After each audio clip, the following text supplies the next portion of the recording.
بسم اللہ الرحمن الرحیم۔ آج کا ہمارا سبق تیسیر المنطق کی کتاب سے شروع ہوگا۔ شروع کرنے سے پہلے علم کی تعریف اور اس کے قسموں کا بیان ہوگا اور سوال و جوابات کا سلسلہ شروع ہوگا۔ سوال: علم کسے کہتے ہیں؟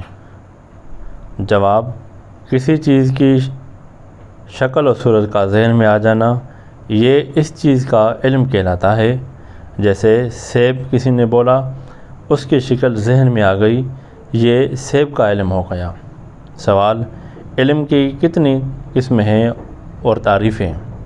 جواب: علم کی دو قسمیں ہیں، ایک ہے تصور، دوسری ہے تصدیق۔ تصور وہ علم کہلاتا ہے جس میں ایک چیز کو دوسری چیز کے لیے ثابت نہ کیا گیا ہو اور نہ ایک چیز سے دوسری چیز کی نفی کی گئی ہو، جیسے تنہا سیب کا علم یا میٹھے سیب کا علم، یہ اس کا علم ہو گیا۔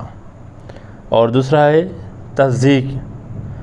تصدیق وہ علم کہلاتا ہے جس میں یقین کے ساتھ ایک چیز کو دوسری چیز کے لیے ثابت کیا گیا ہو یا ایک چیز کی دوسری چیز سے نفی کی گئی ہو، جیسے سیب کا میٹھا ہے، سیب میٹھا نہیں ہے، یہ دو الگ موضوع ہیں۔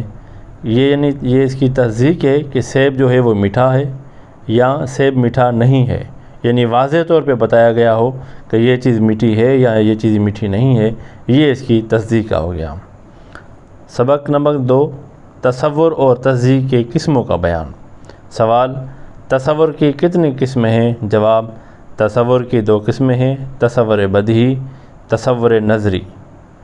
پہلا نمبر تصور بدیہی وہ کہلاتا ہے جو بغیر تعریف و غیر و فکر کے سمجھ میں آ جائے، جیسے آگ، پانی، گرمی، سردی، انگور، مسجد، مندر، یہ چیزیں بغیر کسی غور و فکر میں فی الفور ذہن میں آ جاتی ہیں، اس کو کہتے ہیں تصور بدیہی۔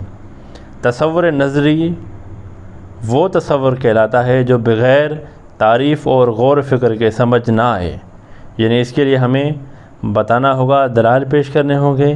مثال طور معرب، مبنی، سفر رجل، میوزیم، جن، فرشتہ، بھوت، دیوی یا پری وغیرہ، ان کے لیے ہمیں دلائل دینے ہوں گے، سمجھانا ہوگا، ڈیفینیشن کی وضاحت کرنی ہوگی، تب جا کے ہمیں یہ معلوم ہوگا کہ ہمیں کیا کہنا چاہتا ہوں، اس کے دلائل کیا ہیں۔